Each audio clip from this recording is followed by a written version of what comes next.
اللعين الرجيم.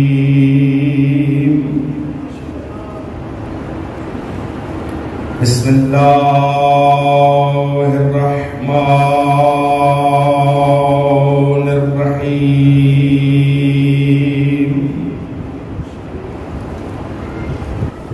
الحمد لله رب العالمين.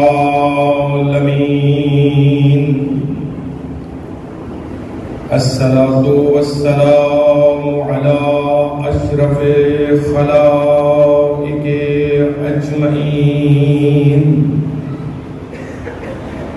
سيدنا ونبينا وشفيع ذنوبنا وطبيب نفوسنا حبیب الہ العالمین ابو القاسم محمد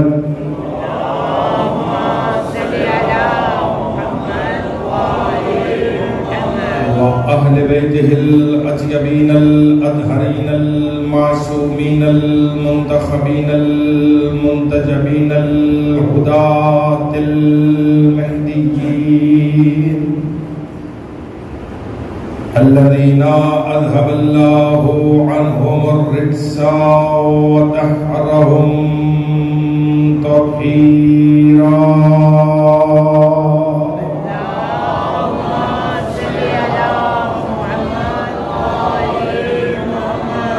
واللعنة الدائمة الباقية على أعدائهم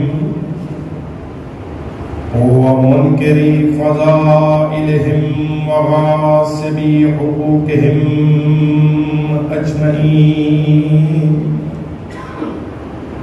أما بعد فقد قال حق سبحانه وتعالى في القرآن الكريم وقوله الحق وهو أصدق القائلين. بسم الله الرحمن الرحيم. إن الله اصطفى آدم ونوحا وآل إبراهيم وآل عمران على العالمين. صلوات والنواس محمد وآل محمد.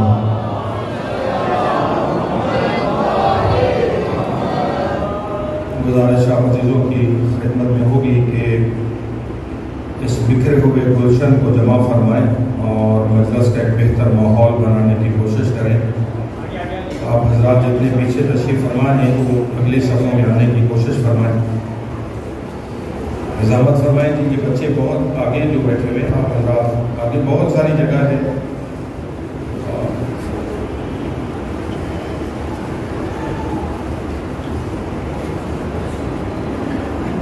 اپنی اپنی حاجات کی قبولیت کے لیے، جملہ مومنین کی اور عزاداران کی سلامتی و حفاظت کے لیے، تمام تر مبلغین کے سفر کے بے خطر ہونے کے لیے، اور جتنے مومنین کی طرف سے التماس دعا ہے، بالخصوص جناب اظہر شاہ صاحب جو علیل ہیں ان کی صحتیابی کے لیے، ایک اور مومن ہیں جن کی زوجہ کی صحتیابی کے لیے کہا گیا ہے، اور ظہور امام زمان علیہ السلام میں تعجیل کے لیے صلوات بلند آواز سے محمد و آل محمد.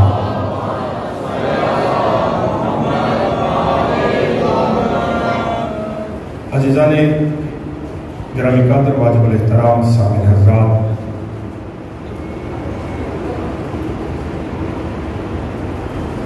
سرنامہ کلام میں جس آیت مبارکہ کو تلاوت کرنے کا شرف حاصل کیا گیا ہے، یہ قرآن مجید کی سورہ آل عمران کی آیت نمبر 33 اور 34 ہے، جس میں خلاق لم یزل نے صبح قیامت تک حمید و مجید ذات نے صاحبان ایمان پر فتبارک اللہ احسن الخالقین کے دعوے دار نے امت قرآن پر سمیع و بصیر نے رزق عقل مخلوق میں تقسیم کرنے والے خالق العقل نے اس حقیقت کو واضح فرمایا کہ چناؤ کا حق، مصطفیٰ کرنے کا حق، منتخب کرنے کا حق مجھ اللہ کو حاصل ہے۔ اور فرمایا صاحب نے پھر توجہ فرمائیں گے قرآن مجید کی یہ سورہ آل عمران جو قرآن مجید کا تیسرا سورہ ہے، اس میں ذات حق سبحانہ و تعالی نے امت قرآن پر اس حقیقت کو واضح کیا کہ میں اللہ چونکہ علیم بذات الصدور ہوں، میں اللہ مخلوقات کا خالق ہوں، کائنات میں جتنا بھی علم ہے وہ مجھ علیم کا ہی عطا کرتا ہے۔ کائنات کا ہر ذرہ ذرہ مجھ اللہ کی کبریائی کے سامنے سجدہ ریز ہو کر میری تسبیح و تقدیس کو بیان فرما رہا ہے۔ زمین کے سینے پر 5، 12، 14 طاہرین کا خاندان اپنی طہارتوں کے کمال پر فائز ہو کر میری قدوسیت کا ترانہ پڑھ رہا ہے۔ میں ایسا صادق ہوں کہ میں نے اپنی صداقت کا مظہر مصطفیٰ کو قرار دیا ہے۔ سماعتیں اگر میرے ساتھ بیدار ہیں اور گفتگو کا دائرہ کار تیزی سے آگے بڑھانا چاہ رہا ہوں، اس گزارش کے ساتھ یہ انتظامیہ کی اجازت کے ساتھ گزارش کر رہا ہوں، پچھلے سال کی طرح اس سال میں مومنین تعاون فرمائیں، وقت کی پابندی شرط ہے، آپ وقت مقرر پر تشریف لائیں گے تو میں انشاءاللہ پورے وقت کے اندر اپنی معروضات طالبانہ طور پر آپ کی خدمت میں گزارش کر سکوں گا، اس لیے کہ جتنی تاخیر سے آپ تشریف لائیں گے میں اتنی جلدی ممبر چھوڑ دوں گا۔ مجھے چونکہ ایک لمبا سفر کر کے واپس لاہور پہنچنا ہوتا ہے ایک اور علاقہ آنے میں، تو جس کے لیے لازم یہ ہے کہ میں یہاں سے 6 حد الامکان 6، 6:15 بجے تک یہاں سے واپس نکلوں تو تب وہاں پہنچ سکتا ہوں۔ تو شرط یہ ہے کہ آپ مومنین کل سے 5 بجے پورے تشریف لائیں تاکہ مجلس پر وقت شروع ہو اور یہ طالب علم جو معروضات عرائض آپ کی خدمت میں گزارش کرنا چاہتا ہے وہ پورے جذبے کے ساتھ آپ کی خدمت میں گزارش کی جا سکے۔ سلوات بھیجیں ذرا محمد آل محمد۔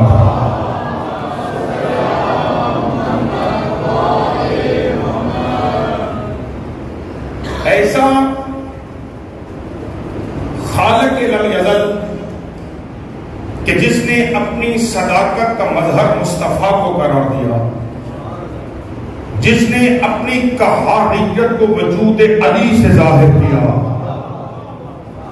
جس نے اپنی فاطریت کا مظہر فاطمہ کو بنایا، وہ اللہ فرما رہا ہے ان اللہ اصطفیٰ، اے انسانوں توجہ کرو، مخلوقات میں سے چننے کا حق، منتخب کرنے کا حق، مصطفیٰ کرنے کا حق مجھ اللہ کو ہے، اور میں نے اپنے اس حق کا استعمال کرتے ہوئے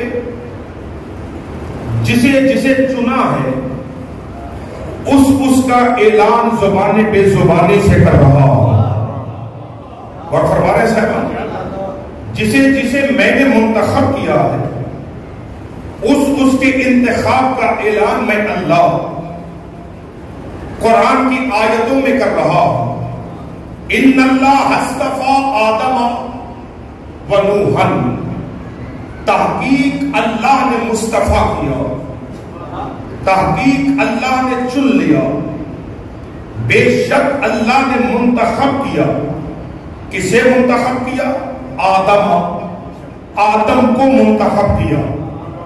حضرت آدم پر گفتگو کرتے ہوئے یہ ذہن عالی میں رہے کہ آدم الیکشن کے ذریعے منتخب نہیں ہوا،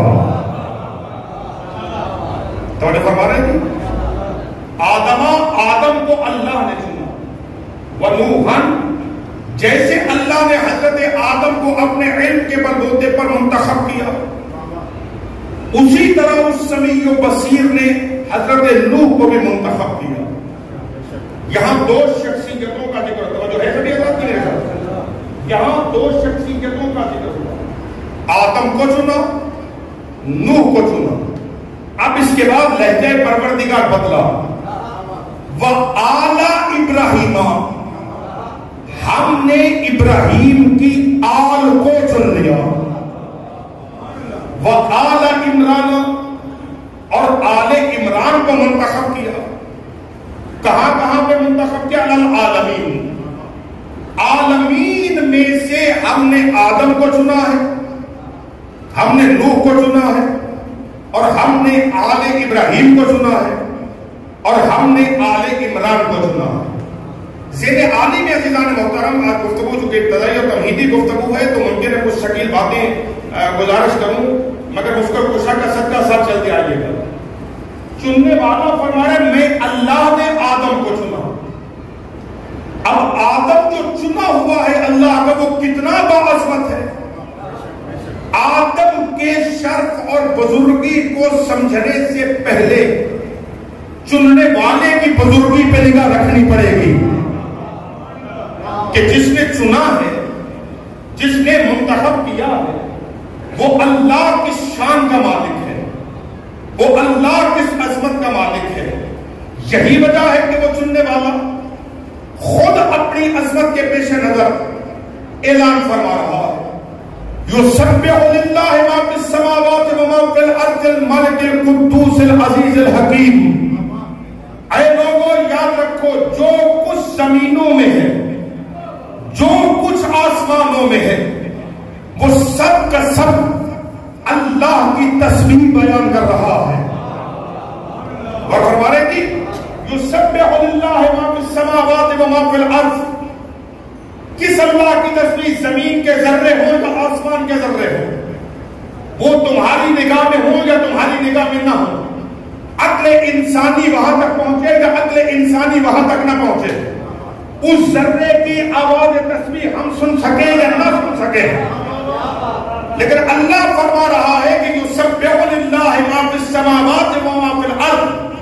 جو کچھ زمین میں ہے یا جو کچھ آسمانوں میں ہے, وہ سب کا سب رب اکبر کی تسبیح بیان کر رہا ہے.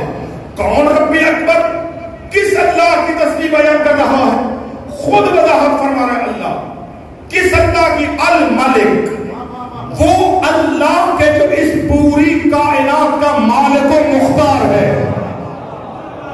اللہ اکبر.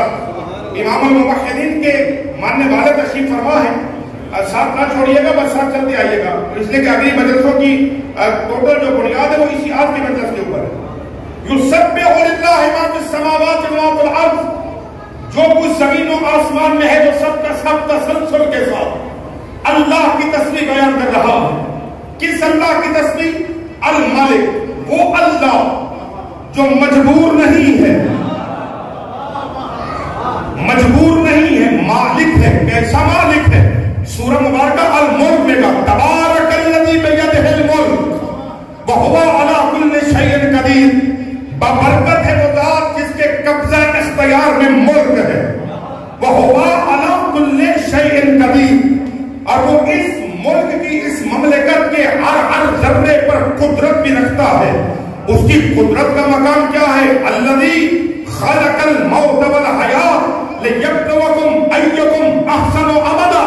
تم چاند و سورج کے ذریعے اللہ کی مملکت کو سمجھنا چاہتے ہو, وہ ایسا مالک و مختار اور قادر و قدیر ہے. الذی خلق الموت والحیات. وہ موت کا بھی خالق ہے, اس نے موت کو بھی خلق دیا ہے, اس نے حیات کو بھی خلق دیا ہے. لہذا کبھی بھول کر اس اللہ کے لیے موت و حیات کا تصور نہ کرنا. اللہ کے لیے موت نہیں ہے, اس لیے کہ وہ خالق موت ہے. تبارک الذی بیدہ الملک. وہ ایسا صاحب ملک ہے کہ اس مملکت کے ہر ذرے پر وہ حق قدرت رکھتا ہے. اس کی قدرت کیا ہے؟ کہ موت و حیات جسے تم اپنی زندگی سمجھتے ہو, وہ تمہاری زندگی نہیں ہے, وہ کسی حی کی تقسیم کردہ خیرات ہے. آئے آئے اگر جا رہے ہیں جو تمہارے پاس حیات ہے وہ تمہاری نہیں ہے، وہ کسی حی کی. اللہ لا الہ الا هو الحی القیوم. گھبرا تو نہیں گئے میرے عزیزو؟ اللہ لا الہ الا هو الحی القیوم. اللہ جس کے سوا کوئی معبود نہیں ہے. کون ہے وہ؟ اللہ ہوا، کوئی معبود نہیں مگر وہ.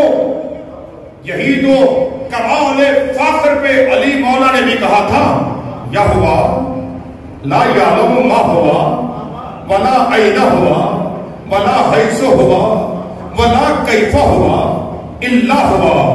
اے وہ ذات جو ہے لا یعلم ما ہوا، کوئی نہیں جانتا وہ کہاں ہے، ولا این ہوا ولا حیث ہوا ولا کیف ہوا، کوئی نہیں جانتا وہ کس طرح سے ہے، کس حیثیت میں ہے، کس ماہیت میں ہے.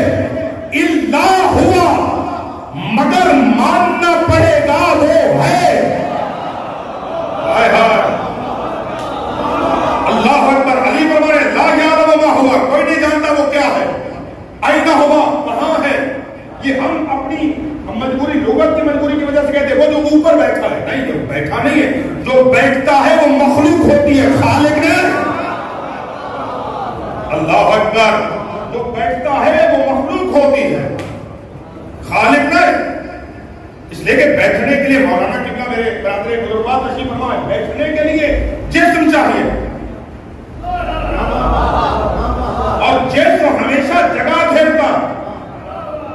اس کا مطلب ہے کہ جو جگہ گھیرتا بیٹھنے کے لیے اسے کرسی چاہیے ہوگی، اور اس کرسی کا حجم اس کے جسم سے زیادہ ہو تو تبھی کرسی پہ بیٹھے گا. کرسی اس کا احاطہ کرے گی نا.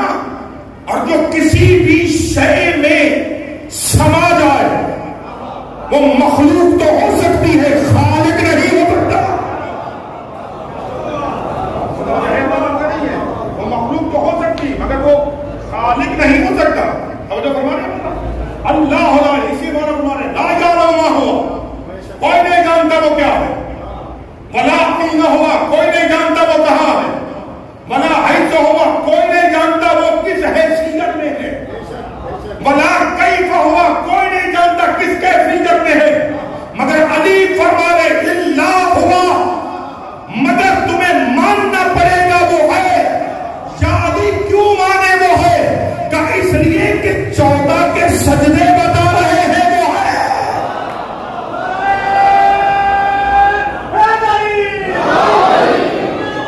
اللہ اکبر. دلیل کیا ہے وہ ہے؟ دلیل یہ ہے کہ 14 کے سجدے بتا رہے ہیں وہ ہے. نظام کائنات کا چلنا بتا رہا ہے وہ ہے. اللہ اکبر. گھبرا تو نہیں گئے میرے عزیز؟ یہ وجہ ہے عزیزان محترم، خطیب منبر سرونی، منبر کوفہ پہ جلوہ فکر ہے. علی اسی طرح سے منبر پہ سجے ہوئے ہیں جیسے نگینہ انگوٹھی میں سجادہ. منبر وجود علی پہ نہ، جوان علیزوں تک پیغام پہنچے، منبر وجود علی پہ ناز کر رہا ہے. علی محتاج خلافت نہیں ہے، خلافت محتاج علی ہے.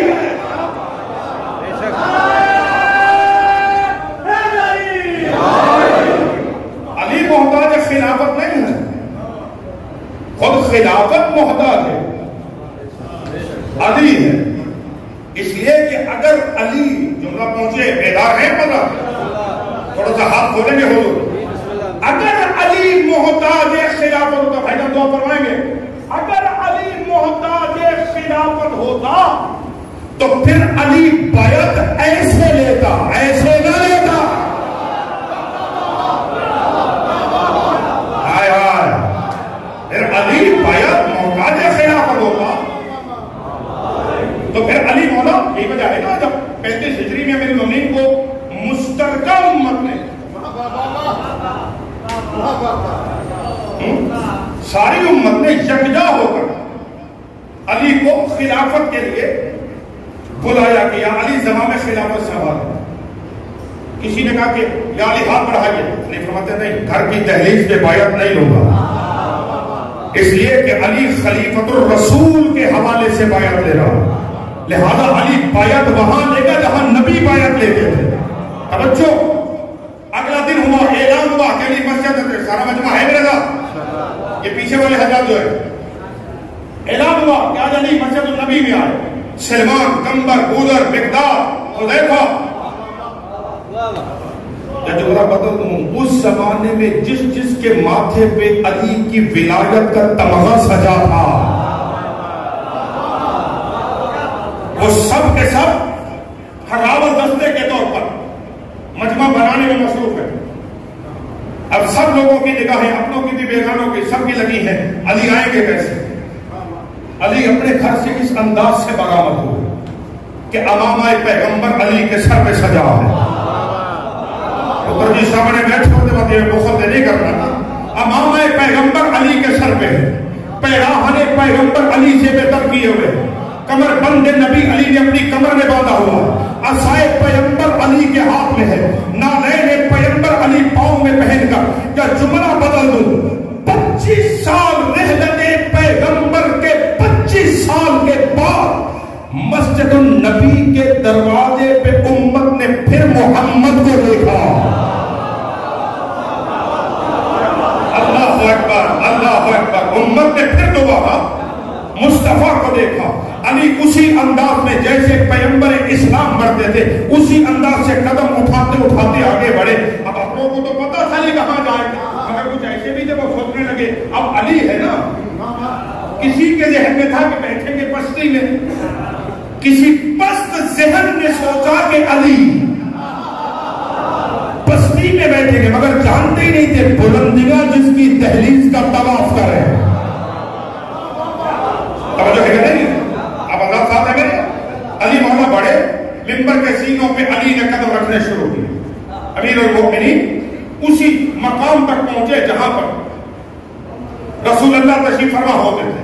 اب ذہن میں رکھیے گا منبر پہ آنے کے لیے رخ ادھر تھا، قبلہ ادھر تھی، یعنی علی کی پشت لوگوں کی طرف تھا. پیچھے حضور تو سمجھ سکتے ہیں بات، ایک دوسرے کے کام میں یہ کیا یہ کیا. اب علی مولا کا رخ ادھر ہے، پیچھے باتیں سرگوشیاں ہو رہی، یہ کیا یہ کیا. علی ایسے علی ایسے جیسے امیر المومنین مسند پیغمبر تک پہنچے اور علی نے رخ مجمع کی طرف دیا اور مجمع کی طرف رخ کر کے کہتے کیا ہوا تمہیں. علی نے یہ پاؤں لکڑی کے ٹکڑوں پہ رکھے تو تمہیں برداشت نہیں ہو رہا. یہ بھی تو دیکھو فتح مکہ کے دن یہ پاؤں مہر نبوت پہ سوار ہوئے تھے.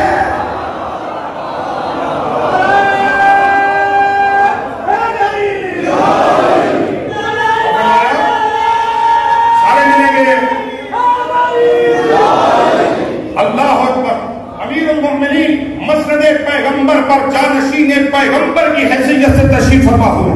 اب حضور تاریخ کا نقشہ یہ معتبر عالم دین تشریف فرمائے، تاریخ کا نقشہ یہ ہے. علی مولا نے اپنا ہاتھ یوں بڑھایا، آئیے بیعت کیجئے. ایک اٹھا، ہاتھ پہ ہاتھ رکھا بیعت، دوسرا اٹھا بیعت، تیسرا اٹھا بیعت. کسی نے کہا یا علی یہ کیا انداز ہے؟ آپ سے پہلے جس نے بھی بیعت لی ہے اس نے ہاتھ ایسے کیا ہے، آپ ہاتھ ایسے کیوں کر رہے ہیں؟ یہ طریقہ نہیں ہے.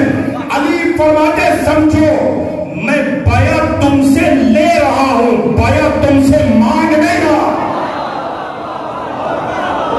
ہائے ہائے، اب جو ہے یا نہیں ہے مجمع صاحب ہے میرے جوانوں، میں بیعت تم سے لے رہا ہوں، مانگ نہیں رہا. اس لیے کہ جو ہاتھ کو ایسے کرے وہ علی نہیں ہوتا. اب خطیب منبر سرونی منبر میں تشریف فرما ہے، پیچھے تو نہیں چلے گئے بدلا، منبر میں تشریف فرما. علی مولا منبر میں تشریف فرما. ایک یہودی بزم علی میں وارد ہوا اور اس نے کہا یا علی کیا دلیل ہے آپ کے پاس کہ اللہ ایک ہے؟ اب سنجیدہ لوگ چلے گئے میرے سے، اس لیے مجبوری تو ہوتی ممبر تشیع سے توحید پہ بات کریں تو بڑا مسئلہ ہوتا ہے، لیکن حق یہی ہے کہ ممبر تشیع سے ہی توحید کی بات ہونی چاہیے.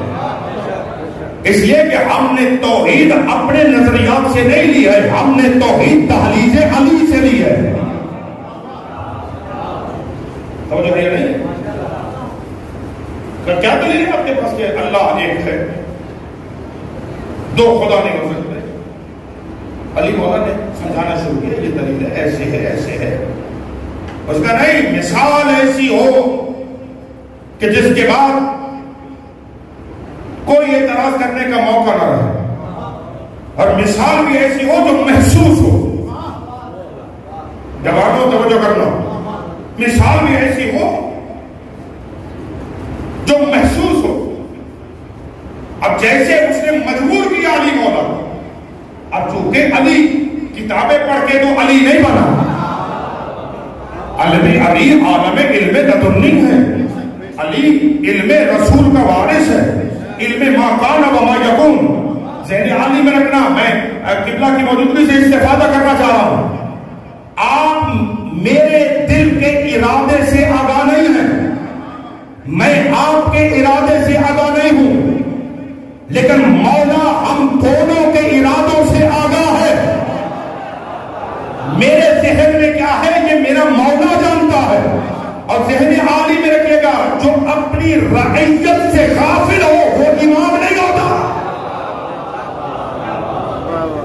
اسے رعایا کے معاملات کا پتہ نہ ہو وہ امام نہیں ہوتا. اور فرمایا جیسے اس نے حضور علی مولا کو مجبور کیا، مثال ایسی دے جو محسوس ہو. پلک جھپکنے کی دیر میں علی نے سائل کی ذہنیت کو پڑھا. یہ چاہتا کیا ہے؟ ساتھ ہے میرے ہاتھ، چہروں پہ حیرانگی آ رہی. علی مولا نے اس کی ذہنیت کو پڑھا، یہ کیا چاہتا. علی فرماتے تمہیں میتھمیٹکس کا علم ہے، گنتی جانتے ہو؟ کہاں. علی فرماتے ذرا میرے سامنے گنتی بیان کرو، عدد کو گنو. کہ جی 1 2 3 4 5 6 7 8 9 10. مولا فرماتے بس اب واپس چلو، 10 سے واپس چلو. اس کا جی 10 9 8 7 6 5 4 3 2 1. ایک پہ رکا. علی فرماتے آگے کیوں نہیں بڑھ رہے؟ وہ سمجھ گئے، وہ سمجھ گئے.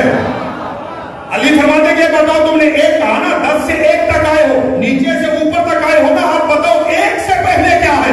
اس نے کہا یا علی 1 سے پہلے کیا ہوتا ہے؟ 1 سب سے پہلے جو ہے وہ 1 کے بعد ہے. علی فرماتے یہی تو دلیل ہے، جب عدد کی گنتی میں 1 سے پہلے کچھ نہیں تو کائنات میں خدا سے بھی پہلے کچھ نہیں.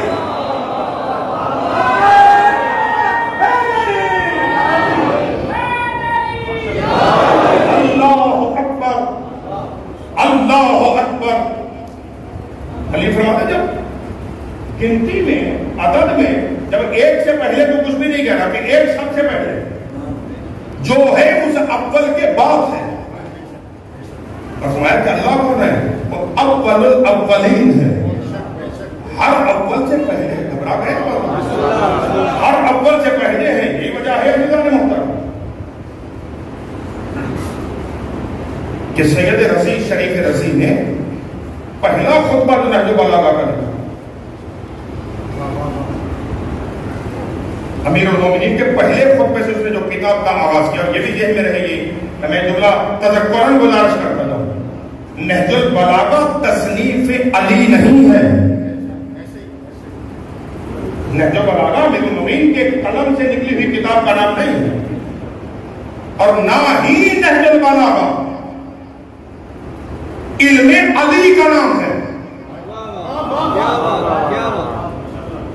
رک رہا ہوں اس لیے کہ چھوٹا سا طالب علم مگر چہروں کی کیفیتوں سے آگاہ ہوں. نہج البلاغہ علم علی کا نام نہیں ہے. نہج البلاغہ کشکول سید رضی کا نام ہے. یعنی سید رضی کے کشکول میں جتنی خیرات علم علی آ سکی اسے نہج البلاغہ کہتے ہیں. بھائی نہ دنیا میں کس کے پاس طاقت ہے وہ بتائے کہ علی کتنا عالم تھا. کیا بات. اور جو ہے سید رضی نے امیر المومنین کا جو پہلا خطبہ لکھا، اور یہ بھی ذہن میں رکھیے گا، یہ فخریہ انداز سے جملہ کہہ رہا ہوں،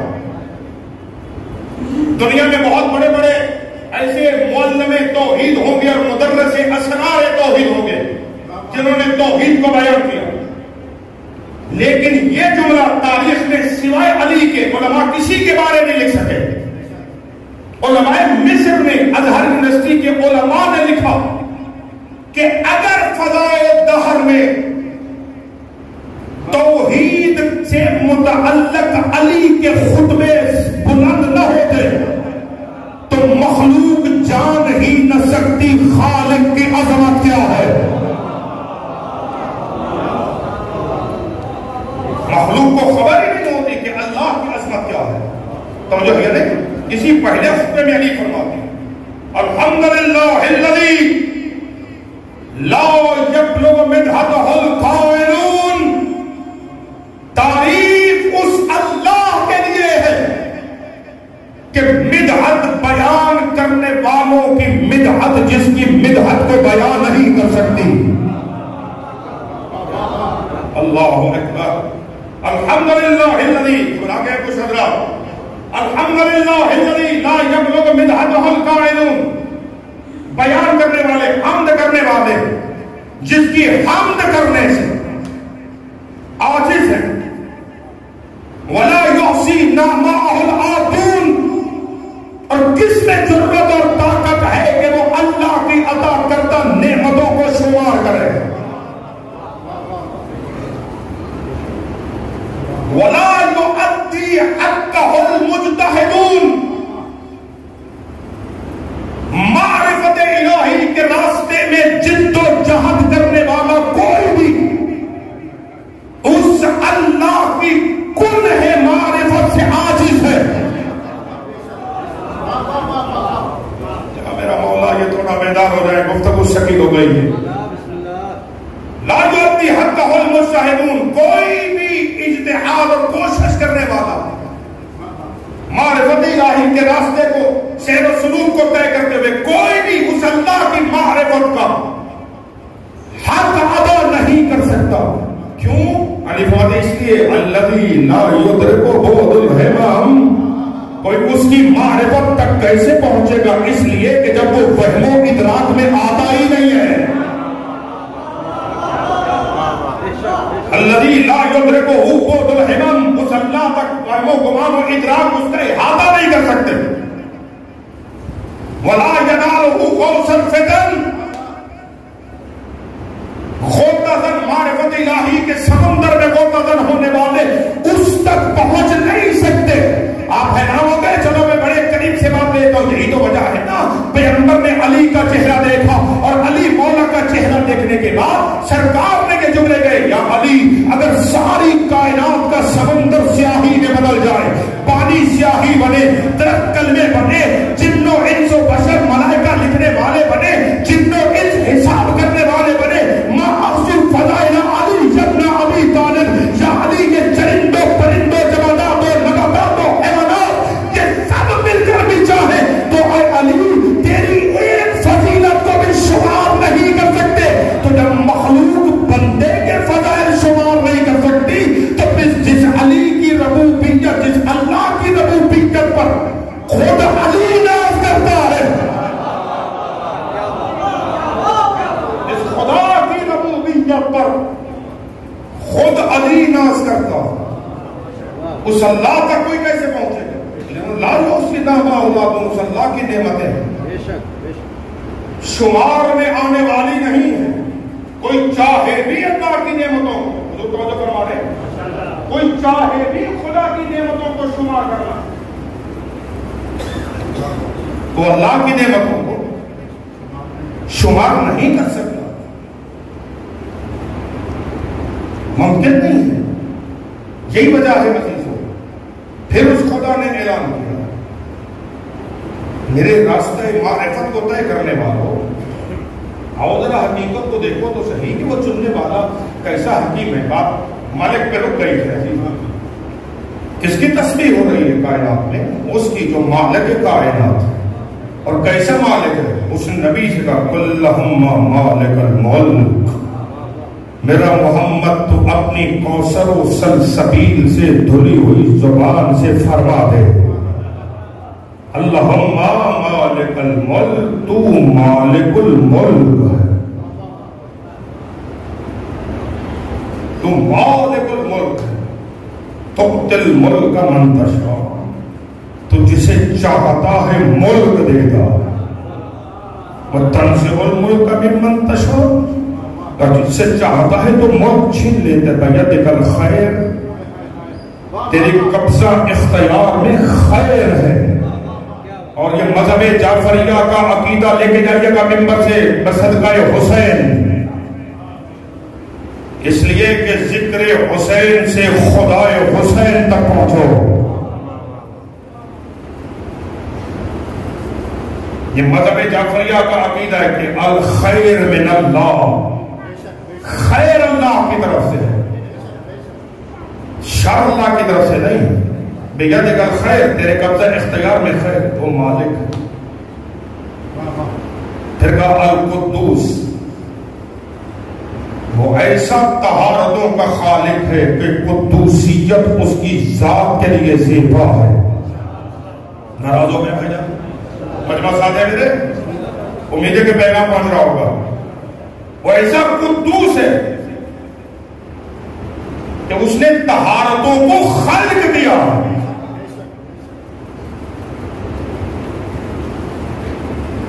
العزیز، وہ قدوس ہونے کے ساتھ ساتھ ایسا صاحب قدرت ہے کہ ہر شے پہ غالب ہے۔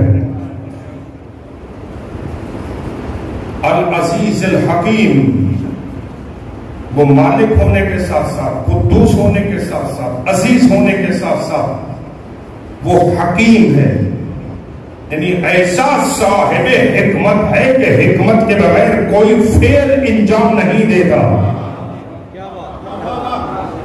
حکمت کے بغیر ہم اس کی حکمت سے آگاہ ہو یا اس کی حکمت سے آگاہ نہ ہو، توجہ ہے یا نہیں؟ وہ کیسا مدبر کائنات ہے۔ میں بڑے قریب سے گفتگو کو بس آپ گھڑی کی رفتار کو آگے نہیں جانے دیں گے۔ وہ کیسا مدبر کائنات ہے۔ حضرت سلیمان پیغمبر کے زمانے میں ساتھ ہے یہ پیچھے والے جوان تو یہ حد نہیں بن گیا۔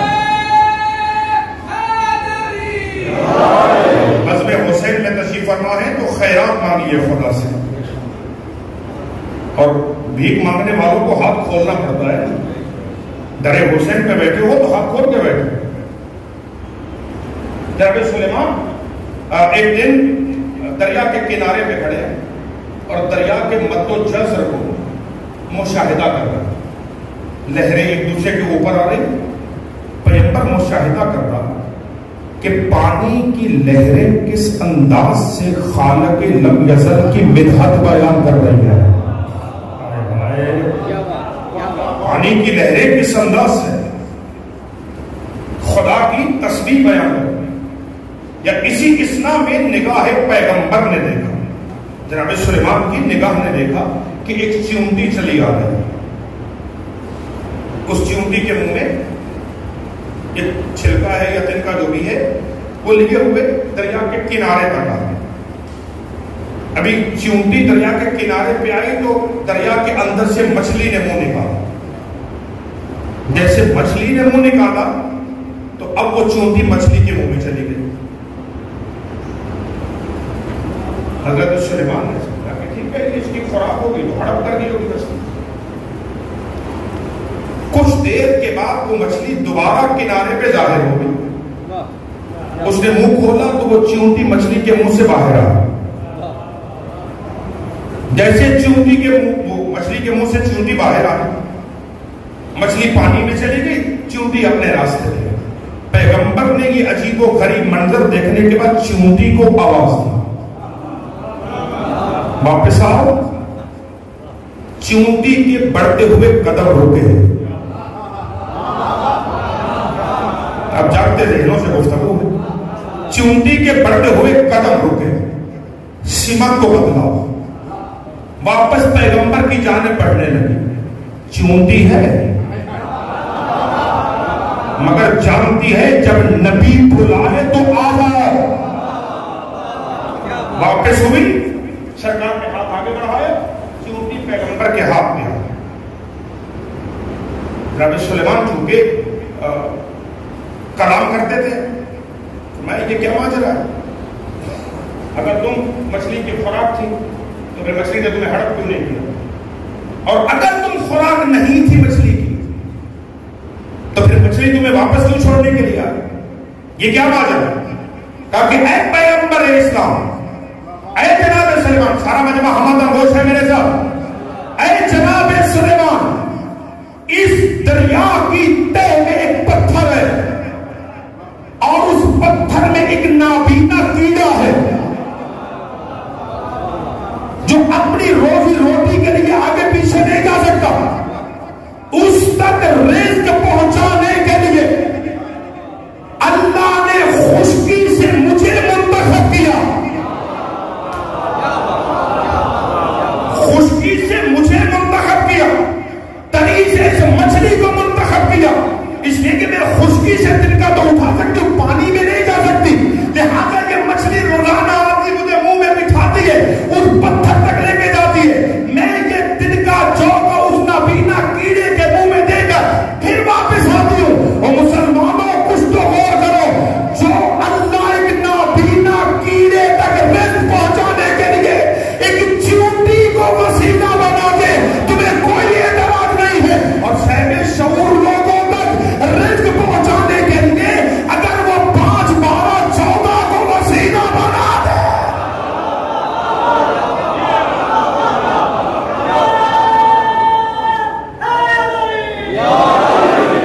اللہ اکبر، اللہ اکبر۔ کون ہے وہ اللہ جس نے آدم کو چنا؟ یسبح للہ ما فی السماوات و ما فی الارض پر گفتگو آج اسی پیرائے پہ رک رہی ہے۔ زندگی باقی تو وقت مقرر پر اس وعدے کے ساتھ کیا وقت مقرر پر تشریف لائے ہیں، گفتگو پر یہاں سے آگے بڑھے۔ کون ہے وہ اللہ جس نے آدم کو چنا؟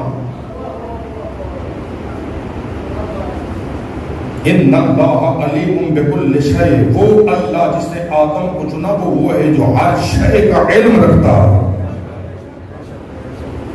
وہ حکیم ہے، وہ قدوس ہے، وہ عزیز ہے، وہ کیسا غلبے والا ہے۔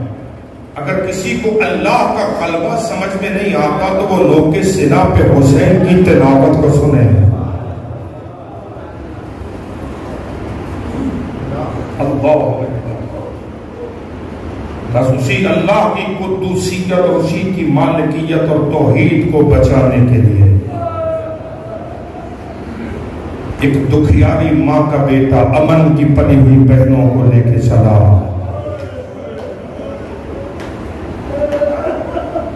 اجرکم علی اللہ، صدائے بلند ہو گئی ہے۔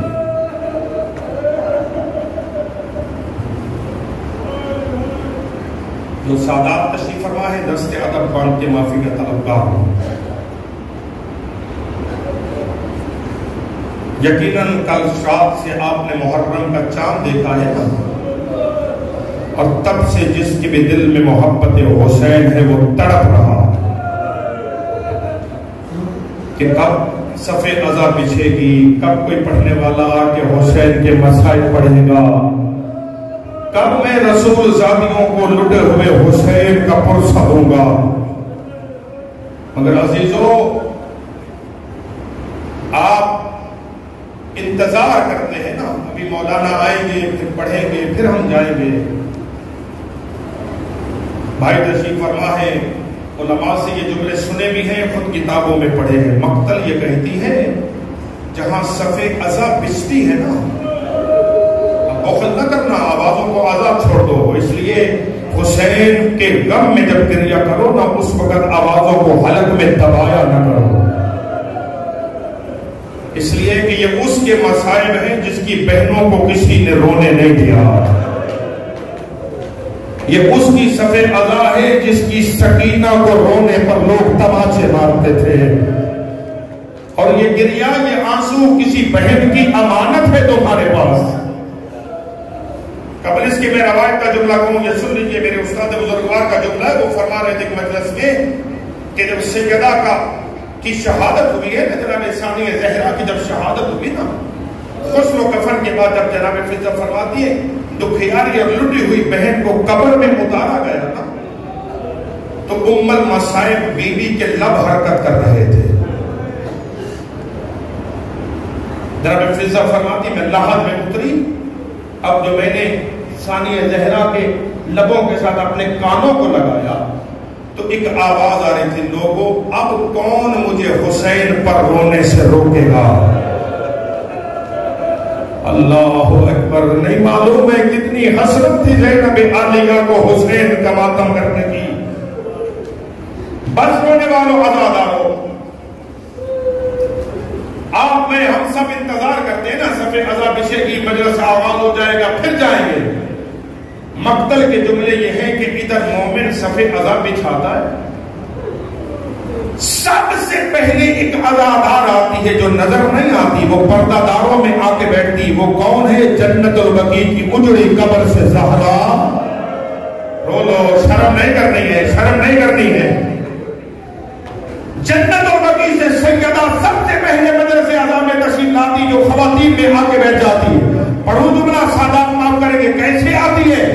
ایسے آتی ہے پسلیگاں ٹوٹی ہوئی، اجرکم علی اللہ، اجرکم علی اللہ. پسلیگاں ٹوٹی ہوئی، پہلو شکستہ، ہاتھ شکستہ.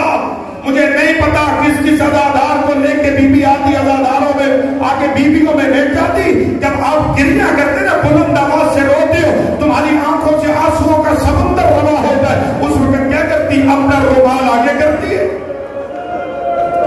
ایک عزادار کے آنسو اس رومال میں جذب کرتی ہے. مجلس ختم ہوتی، عزادار اٹھتے، عزاداروں کے اٹھنے سے پہلے بی بی مجھے معاف کرنا، چھوٹا وہ بڑی بات ہے. اس وقت عزا خانے کے دروازے پہ کھڑی ہو جاتی ہے.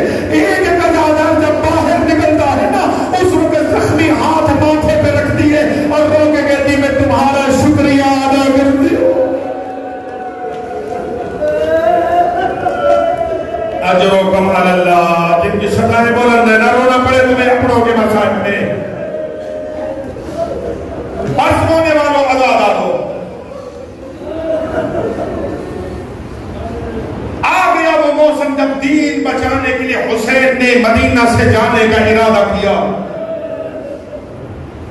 ربش منبر کے اعتبار سے مسائل کو وہیں سے آغاز کر رہا ہوں. بہن سے الوداع کیا، الوداع کر کے فرماتے کچھ دیر کے لیے نانا کی مرکز پہ جانا چاہتا ہوں. بہنوں سے الوداع کر کے تاریخ یہ کہتی ہے کہ حسین ابن علی بڑے آرام آرام سے نانے کی مرکز پہ آئے. روضے رسول کے جلتے ہوئے چراغ کو دیکھا، غریب کے رونے کی آواز بلند ہوئی. رکمت نانا ہو کائنات کا نبی نانا، نانا صبح قیامت تک تیری مزار کا چراغ جلتا رہے گا. نانا حسین سلام آخر کرنے آیا ہے. نانا تیری امت مجھے مدینے میں رہنے نہیں دیتی. نانا مجبور ہو کے تیرے پاس آیا، اگر قبر کی جگہ مانگوں تو مل جائے گی. جیسے حسین نے قبر کی جگہ کرا میں رونا نہیں آتا تو بی بی سے آنسوؤں کی خیرات مانگو. جیسے دانا قبر کی جگہ مل جائے گی، قبر نبی کافی آوازی حسین انکار تو نہیں ہے، لیکن میرے بچے جو تیرے کاندھوں پہ ذمہ داری ہے، اگر تو مدینے رک گیا وہ ذمہ داری کون ادا کرے گا؟ نانا میں نے تو ایسے ہی پوچھا ہے، حسین سلام کرنے آیا. نانا حسین جا رہا ہے، پلٹ کے مدینہ نہیں آئے گا، مگر نانا اتنا وعدہ کر کے جا رہا ہوں تیری قبر کا چراغ جلانے کے لیے میں اپنی 7 سال کی سہرا چھوڑ. اجر و خبر اللہ. جو بیٹیوں والے بیٹھے ہو ہاتھ ان کے دکھتے، انہیں ہاتھ ملے ماتم کرنے کے لیے.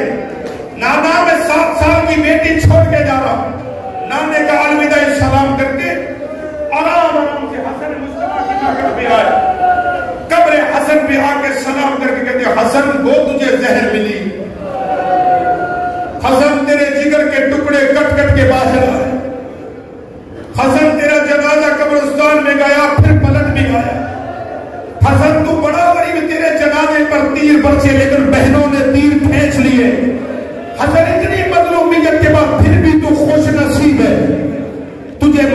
پہلو میں جگہ تو مل گئی. حسن بتانے آیا ہوں میں کربلا کا مسافر تجھے سلام کرنے آیا. حسین مدینہ چھوڑ کے جا رہا ہے. اردو جملہ سادات معاف کریں گے. متر کہتی نانے کی قبر پہ آرام سے آئے تھے, حسن کی قبر پہ آرام سے آئے تھے. اب مولا حسن کی قبر سے جب بی بی کی قبر کی طرف بڑھے ہیں نا, اب حسین آرام سے نہیں, جیسے چھوٹا بچہ ماں کی جانب دوڑتا ہے ایسے حسین دوڑتے ہوئے قبر زہرا پہ دعوت ماتم دے رہا ہوں. قبر زہرا پہ آئے. قبر زہرا پہ آنے کے بعد حسین نے دونوں بازو پھیلا کے ماں کی قبر کو سینے سے لگایا. ابا جسے چکیاں پیس کے پانا تھا, ابا جس کا پان ٹوٹتا تھا تو سارا دن گریا کرتی تھی. اما تیرا حسین سلام کرنے آیا ہے. اما میں مدینہ چھوڑ کے جا رہا ہوں. اما معافی مانگتا ہوں, کہنا نہیں تیری زینب و کلثوم کو لے کے جا رہا ہوں. ہائے رونے والوں, ادھر حسین نے جانے کا ارادہ کیا, ادھر قبر زہرا سے آواز آئی, اور میرے کربلا کے مسافر, اور میرا امت کا مہمان بیٹا, اور میرا 3 دن کا بھوکا پیاسا جمع ہونے والا بیٹا حسین, تو اکیلا نہیں جا رہا. میرے بچے مدینے سے تیری سواری نکلے گی. ادھر تیری ماں جنت و بقیع کو چھوڑے گی. جہاں جہاں تیرا قافلہ جائے گا, ماں جنت و بیابانوں میں تیرے رہوار کے پیچھے پیچھے تیری مظلومیت کا ماتم کر. اللہ لعنت اللہ علی القوم الظالمین. سيعلم الذين ظلموا أيّ منقلب ينقلبون. بار الہ تجھے واسطہ ذکر حسین ابن علی کا اس بندگی کو اپنی بارگاہ میں قبول و منظور فرما. پروردگارہ تجھے واسطہ حسین ابن علی کا میرا مولا, جتنے عزیزان نے ہمارے ذمہ دعائیں لگائی سب کی دعاؤں کو مستجاب فرما. پروردگار بحق محمد و اہل بیت محمد میرا مولا جناب اظہر شاہ صاحب کو, سردار سب کی اہلیہ کو,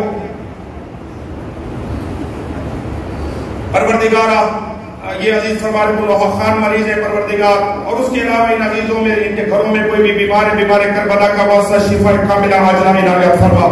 جو حوائج لے کر یہ کریم ابن کریم کی دہلیز پہ موجود ہے پروردگار سب کی حوائج بحق حسین ابن علی اپنی بارگاہ سے پوری فرما.